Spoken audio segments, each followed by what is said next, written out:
let me tell you what I wish I'd known when I was young and dreamed of glory. You have no control. Who lives, who dies, who tells your story? Yo, yo, yo, yo, yo. Welcome to the Hallway Podcast, where we have real people with real struggles, and this will be a place where real conversations take place. I'm the host, Cliff, and today, man, I am really happy for this episode. And I know I say that all the time, but this episode, man, is going to be special because I have my sister, and like, I really mean my sister. She is the guest today. I love her. She is powerful. She is a strong person. And yeah, I want to introduce Miss Keke Rogers. Yo, yo, yo, yo, yo. Sis. I know you're nervous. All right. I know you're nervous, but let's just calm down. All right. Take a deep breath. I'm good. You good? Mm-hmm. All right. So how are you doing? Because we're supposed to say the yo after, but that's fine. You know, I know you're nervous and you're good. Restart? Yeah, you're gonna have to restart. This is a real conversation, so yeah, you're gonna restart. Okay. All right. All right. But how are you doing so far? I'm doing great. How are you? I'm doing good. All right. So you know the tradition, our tradition that you already just did, which is cool. Each guest have to say their best yo. All right. So we're going to count down. I'm going to count down. All right. When you're ready, give me your best yo. 3, 2, 1. Yo, yo, yo, yo, yo. All right, sis. Once again, sis, I'm really happy that you are on the podcast, man. Like I said, your story, you know, I met you, 2 years ago? Like about 2 years ago, about to be 3. Mm-hmm. Man, just being around you and getting to know you, man. I want my coworkers, I want the students that you walk these halls with to understand you a little bit better, because I think, you know, you're misunderstood, you know, and I want people to see the real you, what I got to see, because you have a beautiful spirit about you. All right. Mm-hmm. So you ready for the bell ringer? The bell ringer is just a simple question. It's an easy question to ease us into the conversation. So my question is this: you are on the basketball team, right? Mm-hmm. All right. My question is this: how do you think the season is going right now? I think the season is good. We're getting to know each other. Our bond getting bigger and better. And yeah. And let me just say this: I think this season is going to show our community that Coach Smith can coach. Mm-hmm. Man, I went to the NEC game the other day, and man, seeing you hit that 3, you know, and then getting that steal, and that was only like a little sneak peek of what I got to see the second half. But man, like I said, I'm just ready to see, you know, how far y'all are gonna go. I really believe that y'all are gonna sneak into the playoffs, and y'all gonna do some damage when y'all get to the playoffs. Because like you said, y'all are gelling, y'all are getting to know each other, and you see the bond on the court. And so that leads me to my second question. If you could cross up any teacher here at the high school, who would it be and why? So if you could cross over any teacher right now, who would it be? 1 or 2? Go. You can give us 2. 2? I already crossed over you, so. Stop. When? Why are you lying? If I can cross over 2. Number 1, Miss Jefferson. Okay, why? I don't know. Okay. So shout out Miss Jefferson. She wanted to cross you over, Miss Jefferson, by the way. Okay. And then who's the second teacher? Second, I would say Coach Sanders. Coach Sanders? Mm-hmm. He would not let you cross him over.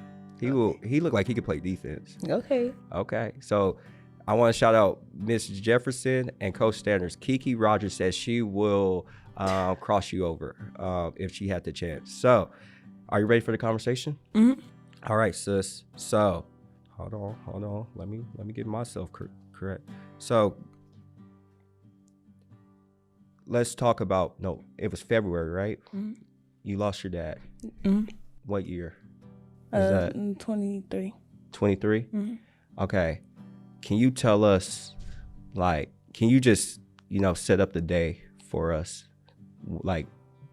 how was the morning? Like, what was Keke mind on before, you found your dad, if you don't mind me asking? I'll say before, like, waking up, and usually he just be on the go. Like, when I wake up, everybody on the go. And then passing the room and just seeing him still there at 12, 11 o'clock, it was like, something ain't right. Right. So it's like, boom, like, what can I do? Like, I'm getting myself together because I just know something ain't right. Right. And, like, that morning, I'm just walking around getting myself together and preparing myself for the phone calls and preparing myself to call my mom, tell her, like, yeah, because she was doing her little quizzes for a bus driver and stuff. So I was just trying to, like, get everything together, put on some clothes, pray. And, yeah, that was my mind during that morning and before everything happened. And me actually finding out that he's gone. Right. But that was just that. And, like, I remember we talked about it. Your mom called, right? Mm-hmm. And she was like, wake up your dad, right? Mm-hmm. And you went in there, and once again, you just found him, like, gone. Like, how did you feel in that moment? Like, when my mom texted and said, something ain't right, go wake him up, I was already, like, making noises and trying to, like, bang stuff on the ground, like, because I'm just trying to make sure, like, something ain't right. So while she was texting and calling, I was in the room. And then, like, when I went to go try to wake him up, I touched his leg, and his leg was cold. So after I felt his leg, it was just like a shutdown. Mm-hmm. So, and then after waking him up, shaking him, he not moving. And I just got my phone call. Like, I talked to my mom, cool, calm, told her he not waking up, and she hung up. And then after walking back in the house and seeing like he's gone, like, Keke, you're not doing nothing. So my question is, did you know he was gone, or did you have to check on, like, you was just like, Dad, wake up, or like you knew it was like after making noises and banging stuff, like slamming the doors, I already knew. Yeah. Dang. And so my question is this, like, how did that make you feel in the moment? Like, because, man, honest truth, Keke, and like I said, man, if you want to, move on, we can move on. But, like, the only person I have in my life, like, is my mom. Mm-hmm. And, like, I know if that was me in that situation and finding her, man, I don't know how I would be feeling. And so my question to you is, like, how did you feel in that moment when you was like, you realized he was gone? Like, after everything, I was like, what I'm going to do? Like, how I'm going to get through this journey? How I'm going to, like, what I'm going to do? Because he was my go-to. He was my ride or die. He was everything to me. So I was, like, just lost. Like, who I'm going to call on. Right. That's really it. And then, so, moving on to after that, you go back to school, right? Mm-hmm. And how long was you out of school when after this happened? Because keep in mind, your birthday is coming up too. Yeah. So how was, before I asked my this next... is after my birthday. Okay, this is after your birthday. Okay, so you go back to school, right? Like, where was Keke mind at? Like, where was Keke at? I was just like, I didn't want to be bothered. I didn't want to be around nobody. I didn't want nobody talking to me. I was just, like, out of mind. Like, right. Yeah. And so then you had an incident that we're not going to get into much detail about, because we want to respect everybody that was involved in it. But it led you to Compass, right? Mm-hmm. And so you're walking the Compass hallways. What did the Compass hallways, when you first got to Compass, where was you at? Was you happy because Compass was kind of like, it was people there, but it was not too many people. You was in the classroom all day. Like, where was your mind at when you got to Compass? When I first got there, I was like, this what it is? Like, I just sit in one room. Because how they was making it seem like it was just like, okay, you can't do nothing. You can't, only thing you doing is on computers all day. Can't sleep, can't do nothing. Right. So I'm like, dang, like, that's what I'm going to do in there. Because I feel like once I got in there and just sitting in a room, it was like, that was going to make me think more. Right. Like, I was just like, I can't just sit in there and not do nothing. That's gonna make me think about it. And but once I got there and seen people and how they was and everybody vibe and stuff, it was like, okay, I can do this. Right. So yeah. And then, and I got to Compass around, August, September, end of August, early September. And, I already knew you. I didn't know you personally, but I knew your story and I knew what has happened. And so I kind of was like, I didn't try to force a relationship with you. Right. I kind of, every once in a while I'd be like, oh, you clean with those new shoes and this and that. But then that's when we start talking. And that's where our relationship, kind of formed. And we had I hate to say this, but we kind of had we had fun. I enjoyed Compass. I did. It was fun for me because for me, Compass was a place where, I got to do ministry again. I just left the church. And like I said, I'm in a place where a lot of kids there are lost. They don't believe in themselves. They're hopeless. And then I really believe that everybody that was in my classroom, God put them in my classroom for a reason. And you didn't get switched to my classroom. You forced your way into my classroom. I didn't force. What did you do? Just sat in there, sat down like it was my seat. Right, you did, and that's where our relationship came, and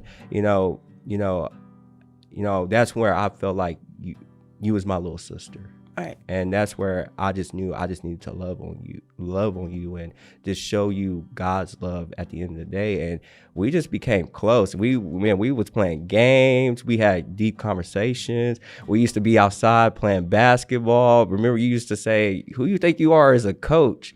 And made you mad. Yeah, exactly. But man, that was my best year though. And I'm really happy that in that time I got to meet you. Right. And so transitioning, you was there at Compass for how long? First of all, how long was you at Compass? I know they said when I talked to the administration office and all that, I know they said 170 days. But then them days went by, and the day I supposed to left, I didn't leave them days, so it was going up and up and up. Right. So I don't know how long I was there in total, but I know it was a year, maybe 2. Right. That's like a jail sentence, 170 days. Hey, but what did you learn in those 170 days or the time you was there? I learned that the people that was with me before the situation or anything, or after my dad's situation, and me sitting there, no calls, no nothing from all the people that said they was with me, and sitting there in my predicament and the problem I was in, it was like, where y'all at? Right. Dang. And then during this whole process, I lost people. Right. And so it was sitting there, I'm like, okay, I can do everything going on. If I can lose people, I can get through this Compass stage and get through everything and focus on myself, get myself together, what I'm gonna do when I get back to school. I was just sitting there thinking, okay, Keke, this is what you gotta do. So, and then after that, and when you came, it was just okay, I'm getting back to myself. I'm getting to meet people there. Because when I was there in the other classroom, I would just sit there, laugh with Mrs. Swindell and stuff. But then, okay, Cliff Room is over. I can hear Cliff Room all the way across. So I'm like, I can go to Cliff Room. Right. And then so when I got in your room, I was like, okay, yeah. I can see Cliff as a big bro. Okay, yeah. So because the room, I tried to make the room like a family. Right. Like I said, we played, we played Monopoly, we played card games, we played what was that game with the marker? Speed. We played Speed, but what was that game with the marker where you have to grab the marker? Yeah, we played spoons with markers. And it was just a fun time, and it was just because, like I said, going in there, I saw hopelessness, and I just wanted to show y'all, what a family vibe is, and wanted to show y'all that, man, it's more to y'all than y'all think. Right. Because like I said, we had many conversations. We played games, but we also had conversations. And then we just had a time just to chill where I was on the computer working on schoolwork, y'all was working on y'all work, and like I said, I really did enjoy those days. But then, you know, then I think February 14th, right? Valentine's Day. Then you lost somebody else that you was close with, that y'all actually done a lot of time in Compass together. We did. How did that make you feel? Like when we got back to Compass after losing a cousin / brother, it was just like, dang, like he was my go-to in the classroom. Right. Like, he needed help. Okay, this what you do. Right. If I needed help in the classroom, hey, Jay, you know how to do this? Right. Like, we just sit there and talk. But then once we got there from the bus ride, it was like the bus ride was already, like, my spirit and hope was already gone, because it was like passing his house, not picking him up. I was like, dang. But then when we pulled up in Compass, ready to get searched, and he was my go-to, we standing beside each other getting searched, it was just like, like, what I'm gonna do? And like, I just broke down, like, I was like, dang. So like, let me pause too, because let's do the timeline. So, you know, you lost your dad February 18th, right? And then your birthday is in between, right? It's my birthday, February 12th. Right. And then I lost my dad February 18th, 2023. And then a year later, February 14th came, and I lost my cousin. Yeah, so you lost people back to back that you really cared about. When you lost Jaden, where was your mindset at now? After, because you're still grieving over your dad too, and then you boom, next thing you know, a brother, you know, somebody that you love, right, you know, passed away. Like, where was your mindset at that point? Like, where is Keke at in Compass? You know, where's her mindset at now, losing two people within a year? I'll say, like, Jaden's didn't hit as hard as my dad. Right. And I feel like my dad's, after his passing, it prepared me for whoever was next. So, like, when Jaden came, like, I cried, like, before, like, during the whole process of him, finding out that he's gone. But the funeral and stuff, I couldn't even cry. Right. So I just feel like God and my dad prepared me for whoever was next. So it was just like, come on, Keke, you already been through this, just come back. Like, stay tuned, and so. Right, because being at Compass at that time, it just felt like it was just very silent. Like, it was like, man, like, it was just like, dang, you felt his presence out there. Because like I said, he was there with his brother, and you know, you see him, you see both of them, and it was just like you see all three of y'all. Y'all was like a little trio, and y'all thought y'all was running Compass, you know, and you know, it was just weird after. Right. And then we lost. Then we in the same classroom. We lost Daniel. You know, it was just a bunch of loss. And you know, anything else you want to speak on that, or? Not really. Yeah. And that's where, once again, why I call every time I see you, I say, sis, you're strong, because I don't think I can do that. And you did, and look at where you're at now. And so now let's talk about you coming back to the high school. So after that, so I remember you left in April, right? And so my question to you is, like, you're coming back to these halls at Jacksonville High School. What was the hall saying about Keke? Or what did they think about Keke? The halls, or like the people in it, or just whatever? Like, if the halls can talk, we ain't gonna talk about people. If the halls can talk, what would they say about Keke as she stepped on campus? I feel like the halls would say, like when I walked in, I say, like, they probably was like, dang, she back. Right. But then, like, I had to come in and show the halls and the people, right, like, who I was and who I done changed and who I done became. Right. So it was just like, okay, stay that same girl as you was in Compass. Like, so it was just like, okay. Yeah, and then keep in mind, you're at Compass, right? A whole year almost. And then you have to come back and take a STAR test. How was it, like, the transition from learning on a computer to now being in a classroom with a bunch of people, with a teacher actually teaching, and then boom, like, turn around, you have to take a STAR test, like, I think a week or 2 weeks I think it was some days. Right, some days. So how was that?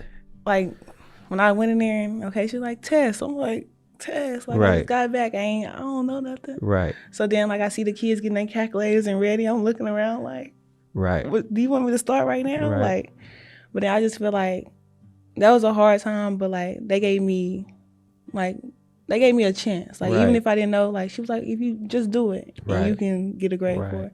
So I just did what I knew. And who was the teacher at this time so we can shout her out? I think it was Miss Haney. Okay, shout out Miss Haney. Yeah. Yeah, shout out Miss Haney Yeah, it was out. Miss Haney. And she was like, just do it. Do what you know. Work hard, focus. And so I did what I knew, and she, Right. yeah. And so people already thought that Keke, I remember we talked about it, people thought that Keke was this tough, this tough girl, So did you feel like that when you came in here, like you had to keep that tough girl edge on, or was you trying to slowly get away from that? I was trying to get away from that because Why? I felt like the person I was in middle school, it was just too much. Right. So I had to, when I went to Compass, I had to think about it, change, and slow everything down. So I had to come back, like, the negative energy, just get it away from me. Like, I'm not that kind of person anymore. Like, I already lost enough. Right. And, like, yeah. Yeah, and I have to add this because when we was at Compass, we used to talk, you want to get back into this high school because you want to prove a lot of people wrong too, because it's been a lot of people, let's just be real. It's been a lot of people that says, Keke, you ain't gonna cross that stage, and so I can't believe you're one year away from that. And how did that make you feel knowing that people was praying on your downfall?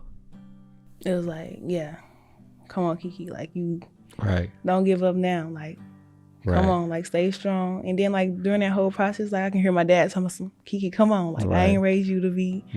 So I'm like, okay, it's time to prove everybody wrong and show them, and that's what I'm doing. And then keep in mind, because I remember we talked about you being on basketball. You want to come back and play basketball, and look at you, you're on varsity. Like, do you see how strong you are? And I know at any, like, did you think you was gonna give up at any point during this whole process? Or did you think about giving up at any point? Like, with school? With school, with everything, life, because man, it was just a lot at once. Like that was just a lot to handle for anybody. And you're a teenager at this point. Like you was a freshman. You was a freshman at this point. Like, did you think about giving up? I did at a certain point, but then it was like, I can hear everybody like that don't love me. And I can hear everybody like, Keke, no. Right. Right. So it's just like, I gotta be strong. I gotta come back. And then like my family, like my mom, my brothers, like we already lost our fathers, a husband, everything. So I feel like, and how we went through that process, if they would have lost me, then it would have been. So I'm like, yeah, come on. Right. And so it's like, I'm proud of you, man. I'm proud that you are talking about this. I'm proud that you are, on this podcast to share, your struggle. So what is Keke's struggle now? Now that, like, you have overcame, and I'm not going to say overcame, because when you lose somebody, man, that's going to always be with you. But, like, what is Keke's struggle now? I say my struggle is my mouth. Okay. Now, like, my attitude, my Right. mouth. Because, I'm boom. Right. So it's just like, that's my struggle for right now. Right. So how you feel like you're going to get better at that, sis? How I'm going to get better at that? Now I just let people talk. Like, Right. But it got to get too deep for me to respond. Right. So I'm getting better piece by piece. Right, because it's not like when you was in middle school where if somebody says something, you popping off ready to fight. Now it's like, what? So what? Yeah. As long as you don't put your hands, like. It's not even that. It's just like, okay, just let them talk. Like. Right. So yeah. I'm so proud. Like, I'm just looking at you, and I'm just so proud of you. So this is a part of the show where you can ask me a question. Okay. My question for you is, like, what do you regret now that you should have did back then? I always tell people this: if I had the opportunity to do high school, like school all over again, I would not do it. But if I did, it would just be to follow Christ and really try to live like a holy life and not try to fit in and not try to, I think when, like, being a teenager, you do care about what everybody thinks of you. And, I regret like putting so much on what people thought about me. Like I would go back and not care and just follow God with my heart, soul, and mind. That's the only thing I regret is, you know, doing the things that I shouldn't have done just because I was trying to fit in. For example, like, you know, going to parties and, you know, doing things like you ain't supposed to do when you're at parties. And, you know, that's one thing I regret is not living a Christ-like life. So yeah, that's the only thing I regret. So I'm gonna flip the question on you. What is something you regret? And you're still in school, so what is something you regret in middle school or elementary that you would change now? Or that I done change? Yeah, are you done change or you would change? Yeah, you done change. Yeah, thank you, sis. I'll say letting people get to me. Like, right. I regret like that I let people get to me back then with my middle school years. Right. That now that I feel like I can just, it's just right. Right. Yeah. Right. So my question is this, my last question before we get to the final thought is, what legacy do you want to leave in these hallways when you graduate next year? That I didn't give up. Right. And do you want to tell any of our students? Do you want to tell our students something? Are your not these are not your students, your classmates are this people you walk these halls. Do you want to tell them something, give them advice? You want to tell your teachers, you know, the parents, people in the community, do you want to leave them with a final thought from you? For my classmates, I'll say like, don't let people get to y'all. Don't try to fit in because they doing something bigger and better than y'all, because that used to be me. Right. So I'll say like, just stay focused and be who you is, and be like, if you want to become bigger and better person, do that. Put your mind to it. Don't let people get to you. Right. And for the teachers, like you, and most of the teachers that I know, because I really don't know that many teachers here. I just want to say I thank y'all, and y'all words and y'all positive, no negative energy. I just want to thank y'all for that. Right. And who you say? In the community. Jacksonville community. And for Jacksonville community, I hope y'all have a blessed and grateful Christmas. And yeah. All right. And so my final thoughts for you, sis, is this. Man, I want you to know, like, you know, yeah, you have lost so many people, but, you know, as I walk, you know, God is teaching me how to walk now, is teaching me how to walk with people in grief. And, you know, one thing I always tell people who have lost somebody is, man, you know, yeah, they're not here, but their memory is never lost. Yeah. You know, your dad still lived inside of you. You know, the fact that, you know, that you wanted to give up, like you hear him saying like, no, Keke, like I didn't raise you like that. Come on, keep going. Like he's still there with you. He's just not here. Right. And so, yes, you have lost, you know, your earthly dad. And I would not even say you lost, because one day you will see him in heaven. Right. You know, and so he might not be here, but just know that, you know, you are strong. I can't wait for next year. Like, I can't wait. Like, the reason why I came to this high school was many reasons. One was Isaiah and one was you. And, you know, I just want you to know, like, just keep pushing through. And the last thing I want you to know is that, you know, yes, you lost your earthly father, but you still have a father in heaven, which is God. And he loves you so much. He's proud of you. He's always there if you need him. Just talk to him. And, you know, he's just proud of you. And he has something better for you. He has a purpose for you. Right. And that purpose, first of all, is sharing about him, which is Jesus, you know, and, you know, but he has a plan for you, and he's just in love with you and just so happy. He's just looking down, smiling at you. Both of your dads are. God and your dad is smiling down, looking at you. And so I've been thankful to get to know you. And I know your mama. You know, I met her at I think Dollar General. Yeah, it was Dollar General. We ever since then, every time we see each other, we talk. But you know, your mama love you too. Right. And I think she's gonna see this and she's gonna be happy, because she's like, my baby's opening up. That's all she wanted, was her baby to open up. And once again, me and Mr. Trailer, we thank you for doing this and sharing your story, because sis, I know loss is hard, and that struggle will never, be gone. It will always be with you. And so just keep pushing through, and just know that I'm here, Mr. Trailer's here, and believe it or not, we have some good teachers that are here too for you. Right. And so anything else, sis? All right. So like Keke said, man, our community challenge will be, man, just enjoy your Christmas break, and really just spend time with family.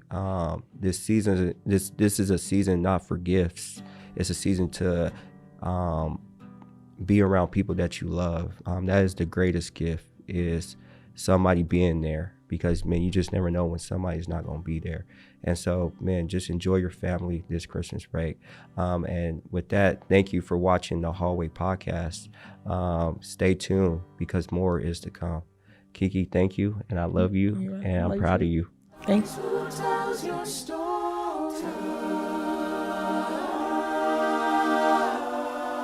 Will they tell your story? Who lives, who dies? Who tells your story?